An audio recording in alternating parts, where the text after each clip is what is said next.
My name is Algimantas. I live in a small East European country, Lithuania.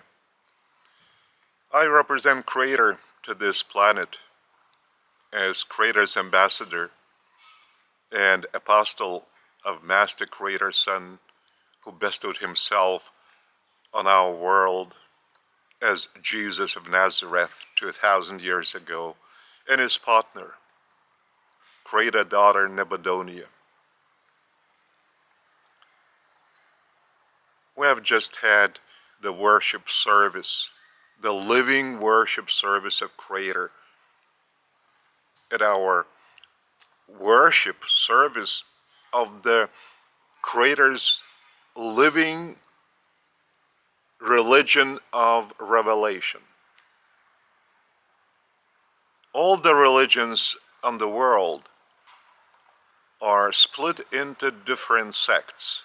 So the mother religions ceased to exist. Only the sects do exist. A great multitude of different sects.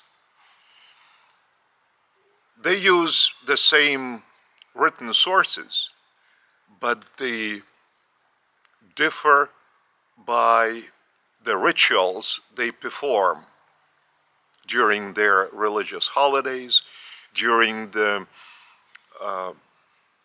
say, worship.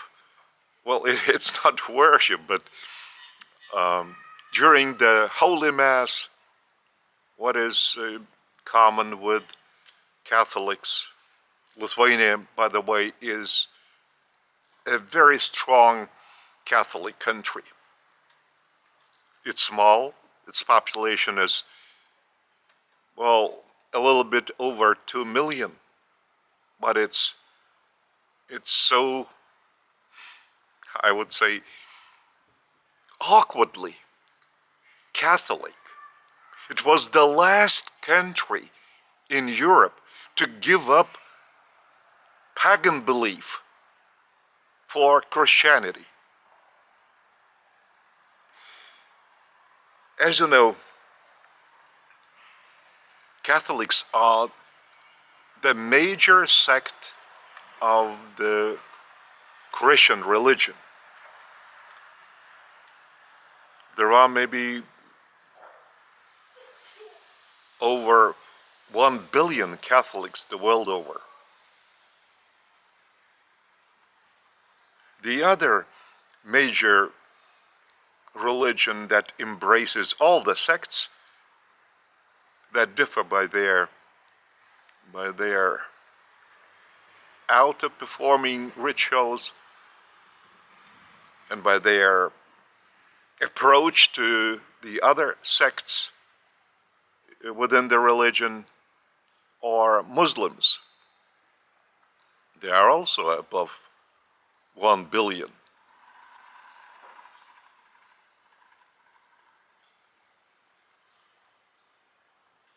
And all these religions now split into different sects. So all these sects profess one God. So they should have unity.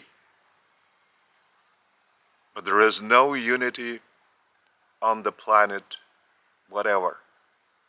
There are plenty of military conflicts,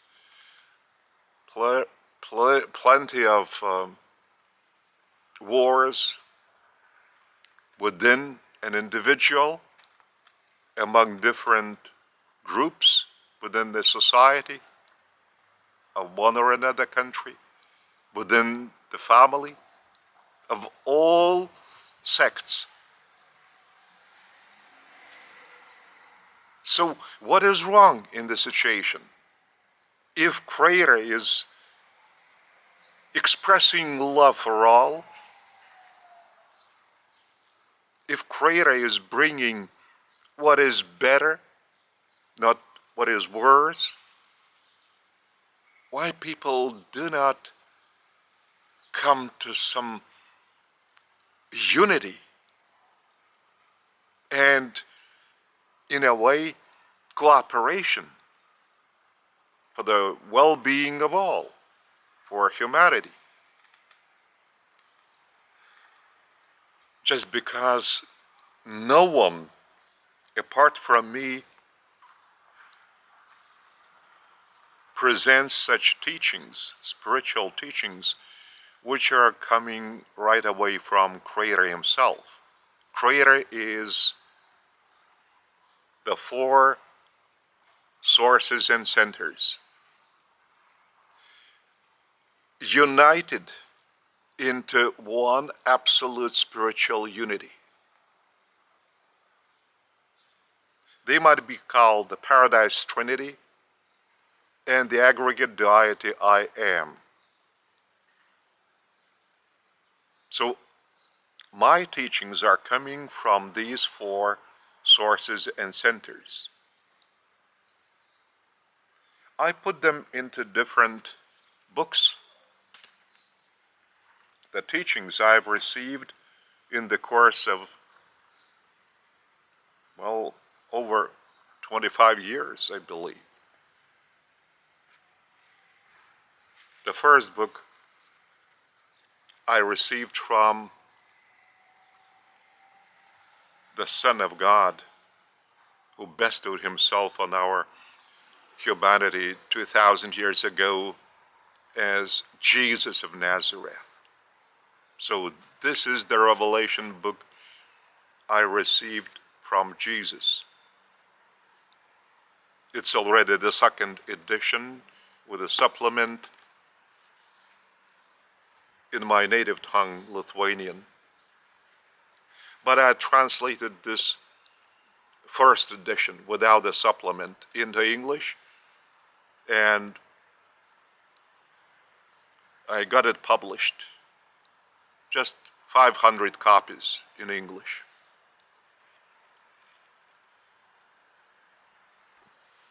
Just very few copies I still have. There is also the same revelation book in Russian. It's been translated in Russian. Also in Spanish, but there is no Spanish book in the material form. It's only on a website. Russian TM Russian.org.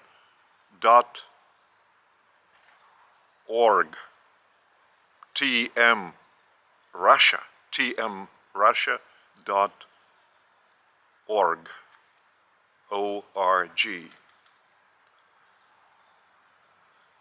And I saw on internet translation in Korean. I don't know who has translated this book into Korean, but I saw it.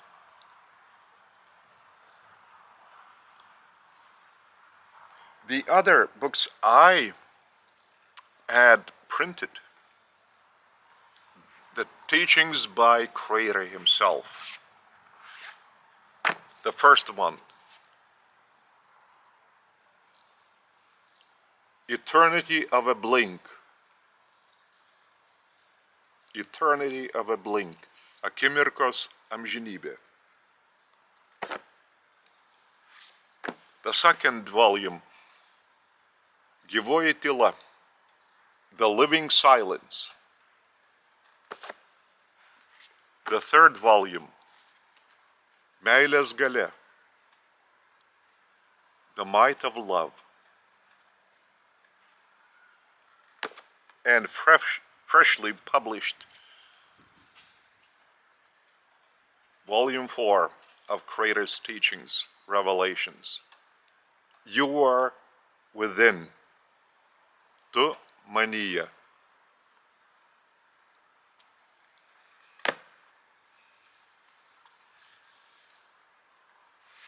So all these spiritual sources are available to those who desire to know much better about Creator.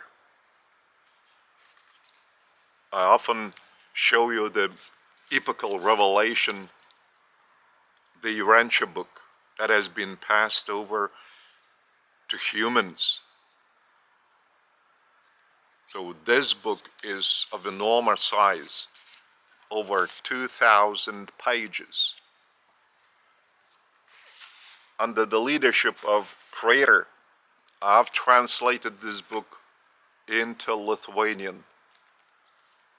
It's in my native language, Urantijos knyga, the Urantia book. So all these written sources allow us to expand our outlook in general, to expand our mind, that we would really acquire the true understanding of Creator that we are capable for, and live the life which is being bestowed upon us by Creator Himself. Once we discover Creator within and begin to feel His leading from within, He is the perfect planner of our life, as He is the source and center of perfection. So that's why if we devote ourselves to Creator, our life turns to be a bliss with Creator discovered within, and we begin to feel Creator's leading within and submit our will, or actually we fuse our will with Creator's will, and we are fusing our will with Creator's will willingly, and not simply suppressing our will and then accepting Creator's higher will. No, it turns into one. But by our free will, conscious decision, and enormous desire to do it, and to lead the life Creator has planned for us on this, and not only on this planet, which is just the initial on our way to eternity, on paradise, on the dwelling abode of Creator Himself.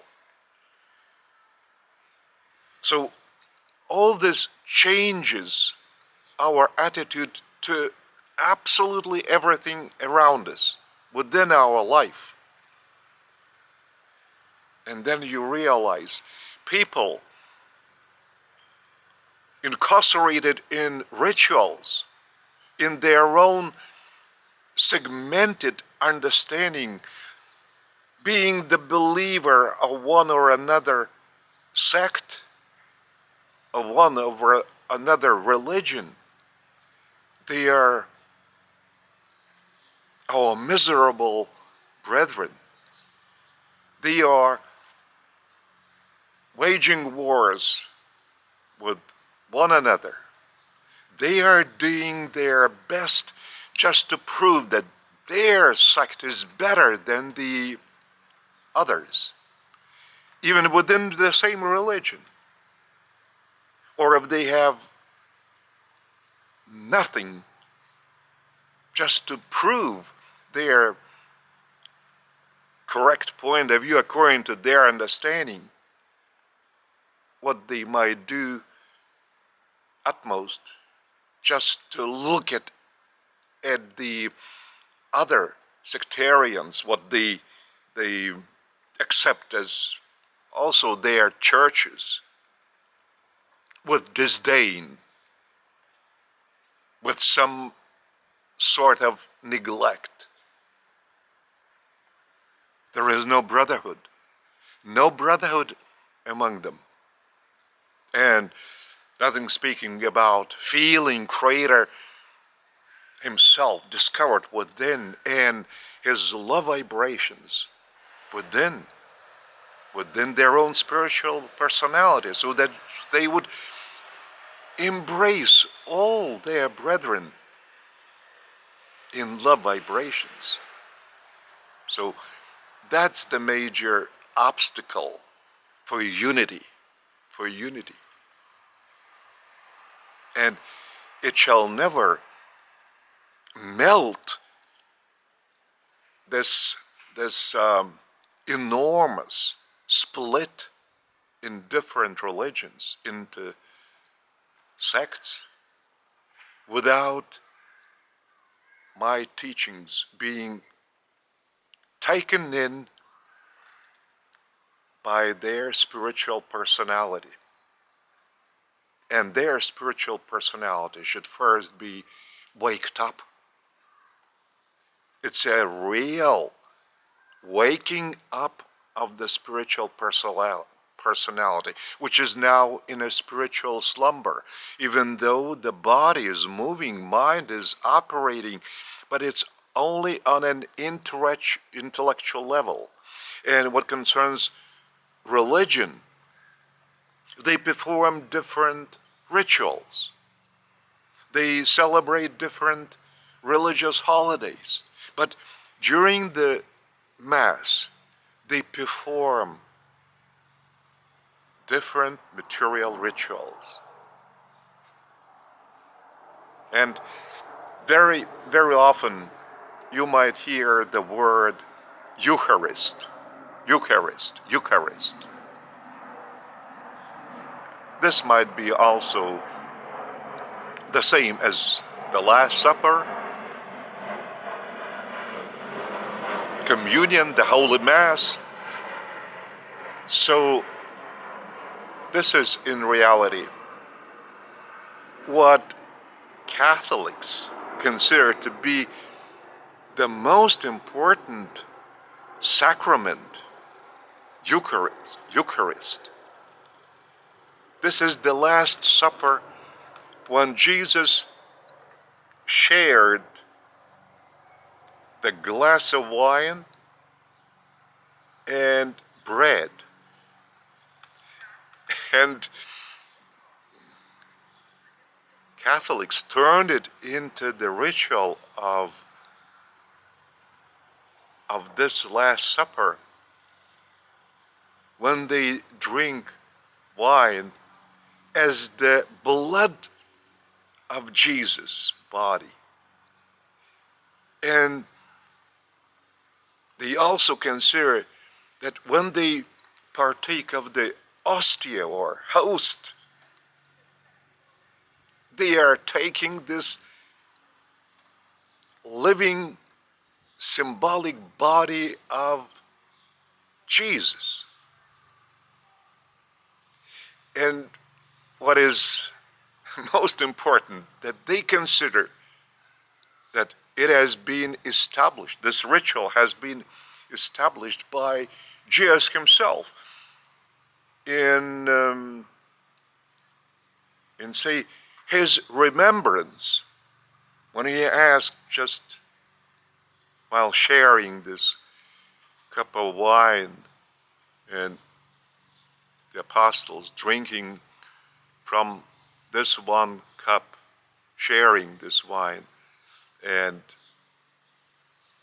while Jesus was breaking bread and giving it to each apostle, that Jesus meant it was his own body, and that it was his own blood, the wine. That has never happened this way. So that's why Jesus has not established any of the rituals existing in the Catholic sect. Not a single. On the contrary, he was a Jew. All the apostles were Jews. They were raised in the Jewish religious tradition, and they had to perform certain Jewish rituals.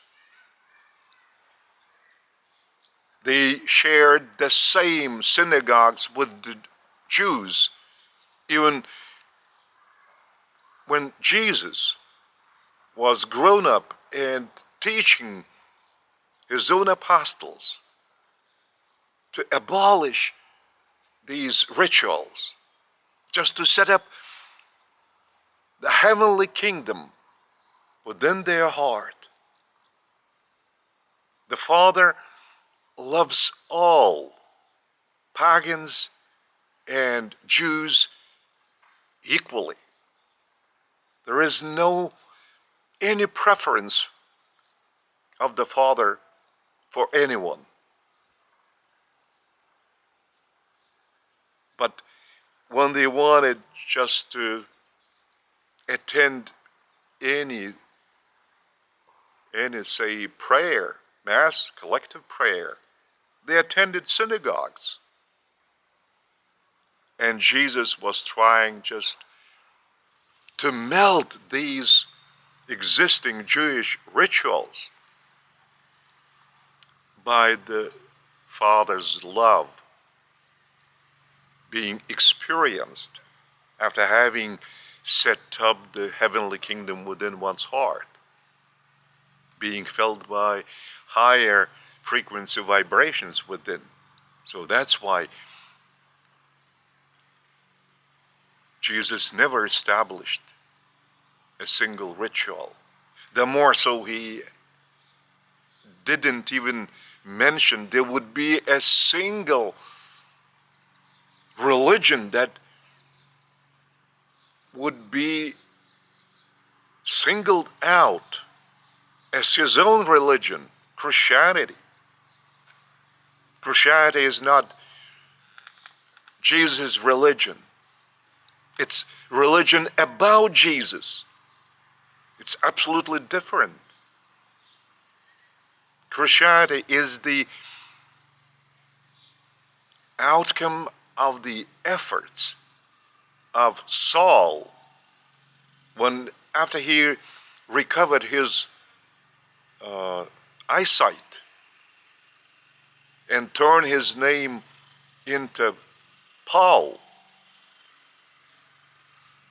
as when he was Saul, he was persecuting the followers of Jesus.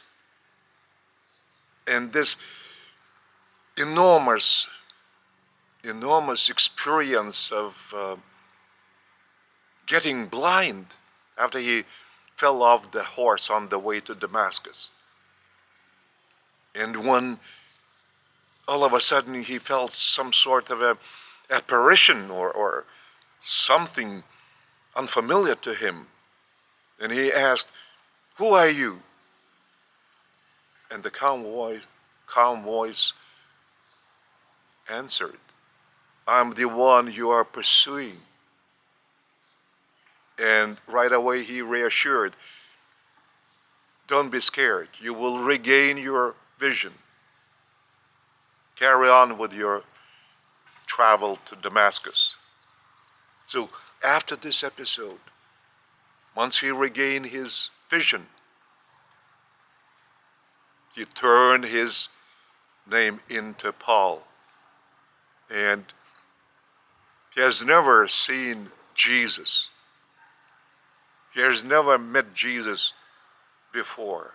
He has never heard of Jesus before. And it was Apostle Peter who explained to him about Jesus and his teachings. But Peter was the last to explain these things because he misunderstood both Jesus and his teachings. And what is more upsetting, the most loyal to the teachings of Jesus was the leader of the apostles of John the Baptist, Abner. But his name has not been mentioned anywhere. You know, in no gospel his name has been mentioned. And Peter and Paul quarreled. There was a discord between them and Abner. So Abner had to leave the city. So Paul set up Christianity using the name of Jesus.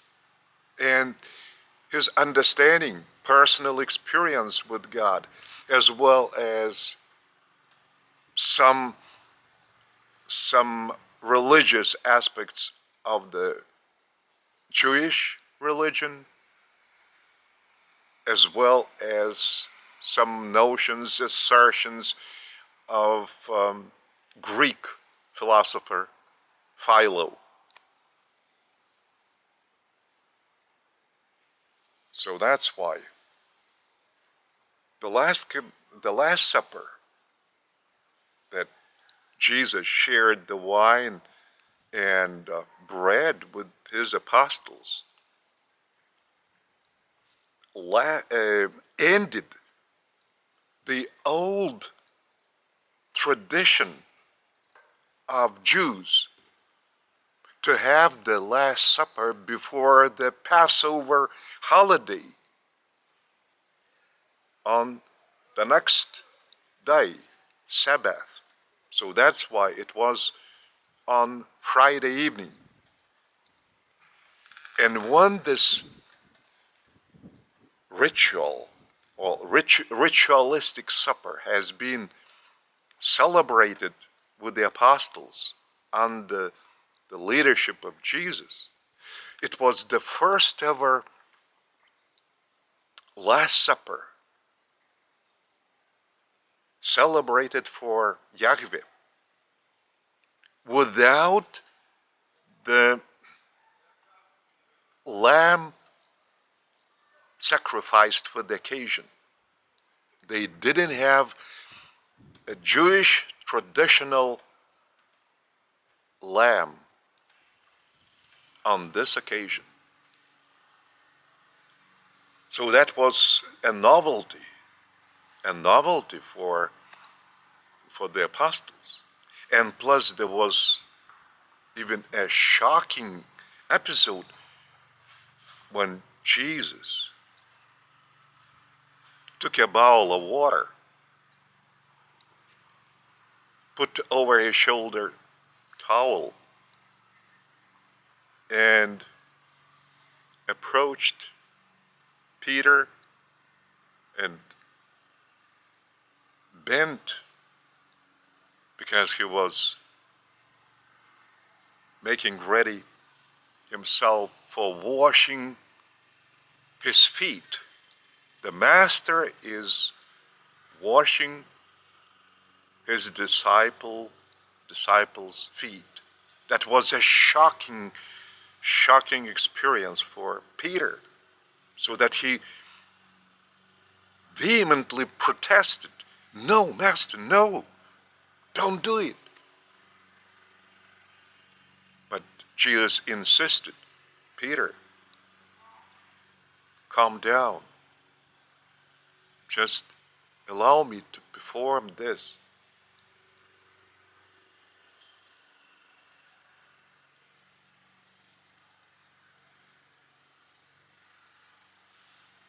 You know, he washed the feet of all. And all apostles were shocked.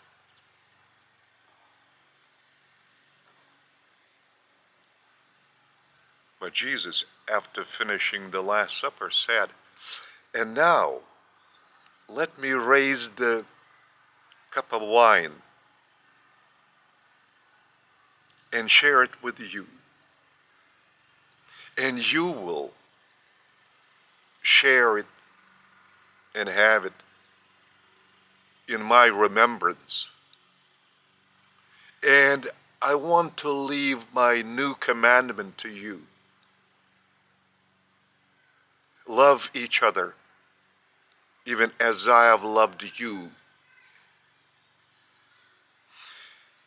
So by this, he wanted to establish not the ritual, but he appealed to their spiritual personality, which is the one who is capable of setting up the heavenly kingdom within one's heart, so that they would share everything in brotherhood and cooperate among themselves in this heavenly kingdom.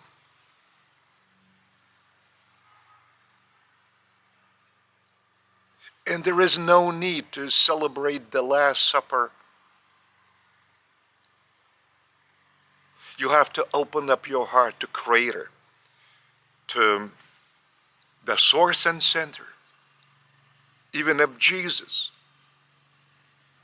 As Jesus has come to this world, and he has shown everyone how to do the Father's will by his living. His teachings are too complicated for both apostles and his disciples to be so easily accepted. That's why they were distorted by Peter, by other apostles.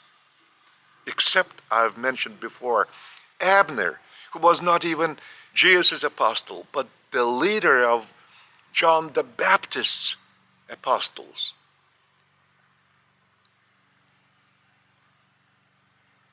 That's why all religious rituals only separate believers, even within the same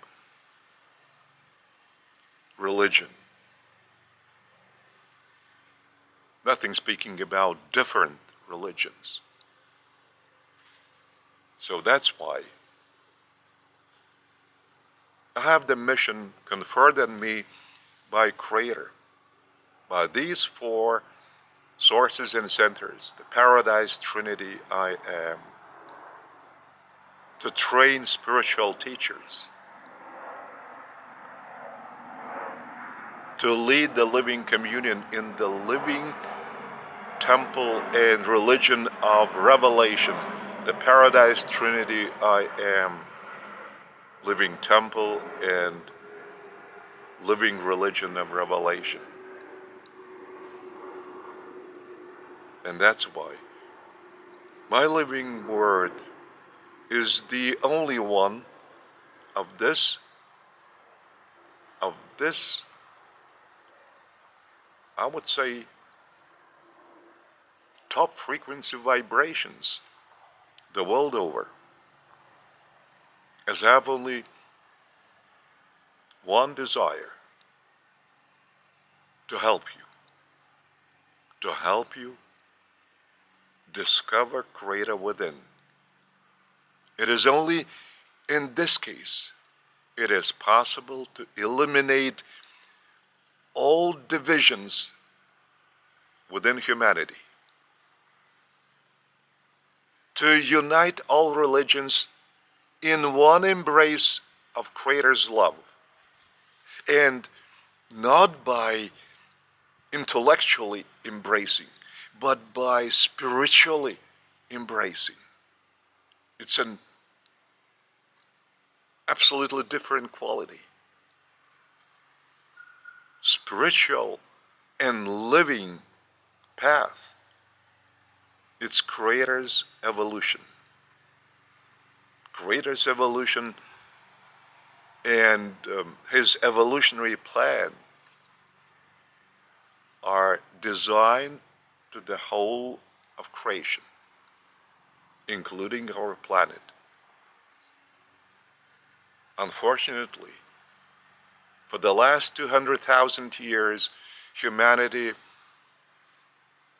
due to the blind former spiritual leader,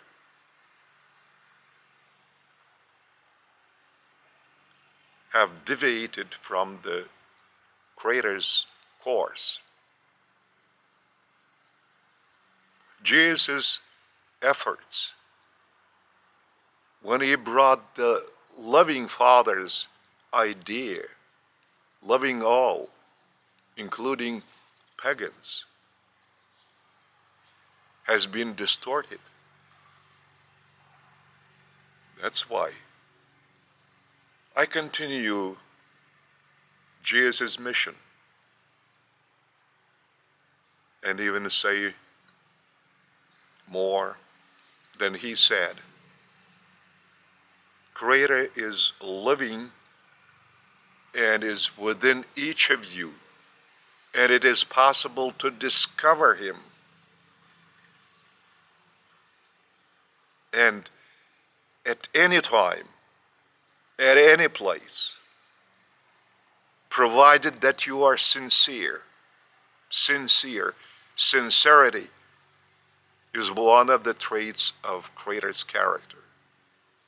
It is impossible to replace it by any ritual, any mechanical or intellectual means. So that's why I do tell you,